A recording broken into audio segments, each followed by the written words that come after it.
આ વિડીયોમાં આપણે ક્રોસિંગ પીસી ની કલમ 125 જે પત્ની, બાળકો અને માતા-પિતાના ભરણપોષણ અંગેની કાયદાકીય જોગવાઈઓ સાથે સંબંધિત છે તેનો વિગતવાર અભ્યાસ કરીશું. આ LLB સેમેસ્ટર 5 માટેની સંપૂર્ણ માર્ગદર્શિકા છે. આ કાયદાની પ્રસ્તાવના અને હેતુ સમજવો અગત્યનો છે. આ કાયદો સમાજમાં નિરાધાર બનેલા આશ્રિતોને કાનૂની રક્ષણ આપવા માટે બનાવવામાં આવ્યો છે. આ કાયદો સામાજિક ન્યાય માટે છે. તે દર્શાવે છે કે વ્યક્તિ માત્ર પોતાના જ નહીં પણ પોતાના પર આશ્રિત કુટુંબીજનોના ભરણપોષણ માટે નૈતિક અને કાનૂની રીતે જવાબદાર છે. કલમ 125 મુજબ ભરણપોષણ કોણ માંગી શકે? જો કોઈ વ્યક્તિ પાસે પૂરતા સાધનો હોય અને તે અવગણના કરે તો પત્ની, બાળકો અને માતાપિતા ફર્સ્ટ ક્લાસ મેજિસ્ટ્રેટની કોર્ટમાં દાવો કરી શકે છે. પત્ની માટે ભરણપોષણની જોગવાઈઓ. પત્ની પોતાનું ભરણપોષણ જાતે કરવા અસમર્થ હોવી જોઈએ. આમાં છૂટાછેડા લીધેલ પત્નીનો પણ સમાવેશ થાય છે. તે પુનર્લગ્ન ન કરે ત્યાં સુધી ભરણપોષણ મેળવવા હકદાર છે. બાળકો માટે ભરણપોષણ. કાયદેસર કે ગેરકાયદેસર બંને સગીર બાળકો હકદાર છે. પુખ્ત વયના અશક્ત બાળકો પણ હકદાર છે, પરંતુ પરિણીત દીકરીઓ આ અપવાદમાં આવતી નથી. સગીર પરિણીત દીકરી માટે પિતા પણ ભરણપોષણ ચૂકવવાનો આદેશ મેળવી શકે છે. માતા-પિતા માટે ભરણપોષણ. જે માતા-પિતા પોતાની જરૂરિયાતો પૂરી કરવા અસમર્થ હોય તેઓ ભરણપોષણ માંગી શકે છે.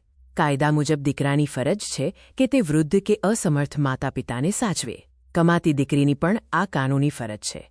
ભરણપોષણનો હુકમ મેળવવા માટે 3 આવશ્યક શરતો છે. સામેની વ્યક્તિ પાસે પૂરતા સાધનો હોવા જોઈએ, તેણે ભરણપોષણ કરવાની અવગણના કે ઇનકાર કર્યો હોવો જોઈએ અને અરજદાર પોતે અસમર્થ હોવો જોઈએ. કલમ 125(4) મુજબ પત્ની અમુક સંજોગોમાં ભરણપોષણ મેળવવા હકદાર રહેતી નથી. જેમ કે જો તે વ્યભિચારમાં હોય, પૂરતા કારણ વિના અલગ રહેતી હોય અથવા પરસ્પર સંમતિથી અલગ રહેતા હોય.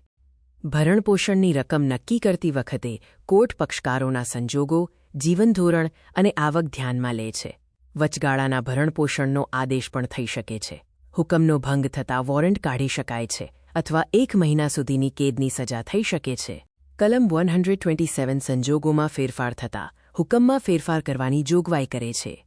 જો પક્ષકારોની આર્થિક સ્થિતિમાં મોટો ફેરફાર થાય તો મેજિસ્ટ્રેટ પુરાવાઓ તપાસીને ભરણપોષણની રકમમાં વધારો કે ઘટાડો કરી શકે છે અથવા હુકમ રદ કરી શકે છે. શાહબાનો કેસ. મોડ. અહેમદ ખાન વર્સસ શાહબાનો બેગમ 1985 ભારતીય કાનૂની ઇતિહાસમાં એક લેન્ડમાર્ક જજમેન્ટ છે. સુપ્રીમ કોર્ટે ઠરાવ્યું કે કલમ 125 ધર્મનિરપેક્ષ જોગવાઈ છે અને મુસ્લિમ છૂટાછેડા લીધેલી પત્ની પણ ભરણપોષણ મેળવવા હકદાર છે. અમે તમારા અભ્યાસ અને કાયદાકીય જ્ઞાન માટે અહીં પૂરી માહિતી આપી છે. આ વિડિયો તમને ઉપયોગી લાગ્યો હોય તો લાઇક, શેર અને સબસ્ક્રાઇબ કરવાનું ભૂલતા નહીં. પરીક્ષા માટે બેસ્ટ ઓફ લક.